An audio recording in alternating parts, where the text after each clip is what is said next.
This week I've got Incredibles 2, and it has been 14 years since the original. And I know for a lot of people, The Incredibles is their all-time favorite Pixar film. Honestly, it's not my all-time favorite one. Like, I think it's so well put together. I remember, actually, I was lucky enough to see a version of it super early on that was just in storyboard forms and, like, very basic animation. And even then, I was like, wow, this is a great movie. This is really well done. It's really well put together. And then to see it completely fleshed out when they actually finished it, I was like, wow, not a lot has changed. The story's still there. I still felt for the characters. So it's so well put together. Like, Brad Bird clearly had a vision for that. But the thing I'll say about The Incredibles and also now Incredibles 2 is that unlike other Pixar films, I feel like there are things to compare it to. Like, we've seen so many superhero films since 2004, since the first one came out. And so I almost feel like, and I've said this before, like, I'm starting to feel superhero saturation. And because of that, Incredibles 2, I was like, oh, okay, you know, here's an action scene again. All right, well, we've seen action like this because we've seen it in a Marvel movie. There was a sequence that I was like, this just straight up reminds me of The Avengers, the first one.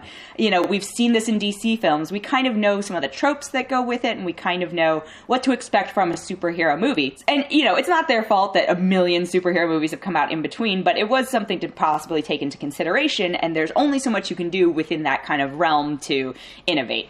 The only other thing I would say about it is that it runs a little bit long. Like, there are times where I feel like they could have shaved a little bit off of it.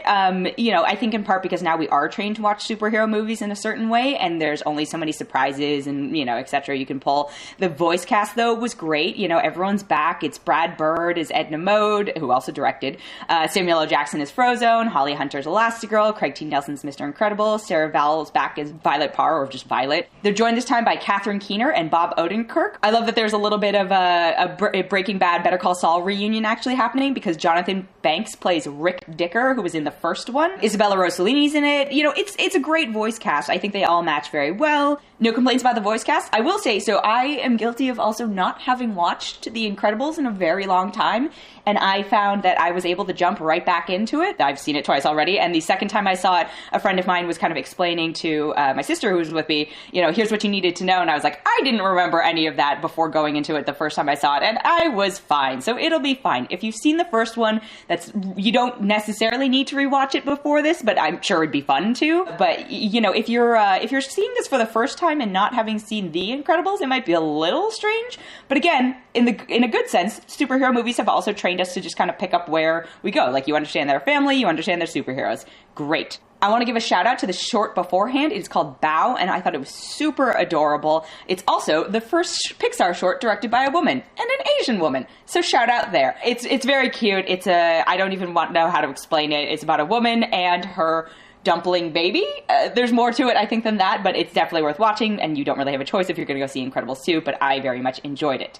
So, you know, overall, I think the whole experience runs a little bit long because of, they could have trimmed some action, and unfortunately there are bits that are a little predictable, just, again, as a byproduct of the times and the movies that have come out since, but it's still enjoyable, and I think, you know, if you've been waiting 14 years for this, you're not going to be disappointed. So I'm going to give it 4.2 out of 5. This week, I've also got Tag, which is actually based on a true story of a bunch of friends who play a real-life physical game of tag and have been doing so for over 30 years, which I actually think is kind of sweet, because I think, you know, it's easy these days with things like Facebook and Instagram and, you know, email and all that stuff to maybe kind of keep track or vaguely know what your friends are doing, but I think there is something to be said for actually, like, physically being in each other's presences, actually having to, you know, be near each other, and it gives you a reason to kind of stay in touch and actually stay in touch, even if it's something absurd and juvenile like tag. And they got some pretty big names to play them. Jeremy Renner, Jake Johnson from New Girl, Ed Helms, Jon Hamm, and Hannibal Buress play the main guys who are playing tag, and Annabelle Wallis, Isla Fisher, Rashida Jones, and Leslie Bibb are some of the women kind of involved in it, and I'm like, look, it's one of those movies where sometimes the attractive ratio seems a little bit off. It's like, would that guy really have a chance? Like, would Jake Johnson, if Jake Johnson was really the schlubby character he's playing, have a chance with a character like a woman like Rashida Jones, or a character who looks like Rashida Jones? Probably not, but it's a movie and it's fiction, so whatever. The physical comedy scenes, I laughed. Like, they were juvenile, they were dumb. They also did this weird thing where Jeremy Renner's character has never been tagged, and so their goal is to tag him, and he's getting married. You know, they play only during the month of May, because I think if you played longer than 1 month, your life would be completely ruined. And he's getting married at the end of May, and so they decide they're finally going to get him. And there's this weird thing, so he's never been tagged, and they do these sequences that remind me actually of Guy Ritchie's Sherlock Holmes, one with Robert Downey Jr., where he like narrates, they go into slow motion and he narrates how he's gonna like avoid the next punch or the tag or whatever, and it's a little weird and a little self-serious, but they don't overuse it too much, so I thought it was fine. They all kind of play stereotypes. It very much reminds me of The Hangover, and I think part of that is just because Ed Helms is in it, and it's just what he is now.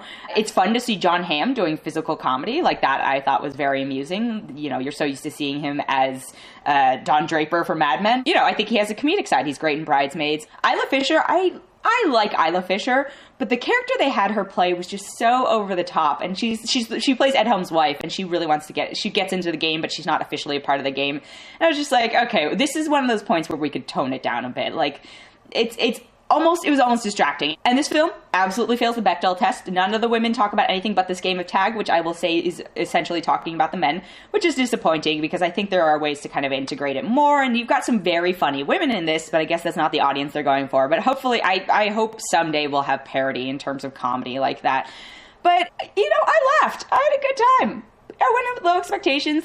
It is nothing more than it promises to be, and it is nothing less than what it promises to be. For better or worse, that is what it is. You've seen the trailer, you laughed at the trailer, that's fine, then you're going to enjoy the movie. So I'm going to give it 3.2 out of 5.